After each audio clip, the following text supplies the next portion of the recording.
В 2024 году состоится триумфальное возвращение игр «Дети Азии» на родину. 8-е международные спортивные игры «Дети Азии» состоятся с 25 июня по 7 июля в Якутске. Столица Республики Саха, Якутия, является самым большим городом, построенным на вечной мерзлоте.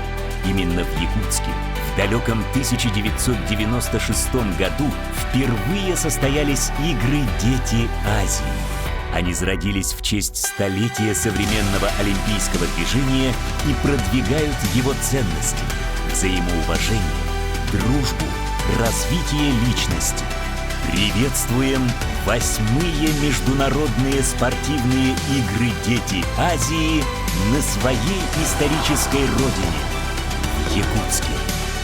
24 вида спорта, более 3000 участников, 1900 волонтеров, 16 спортивных объектов. «Дети Азии». Начало побед. От истоков к новым вершинам.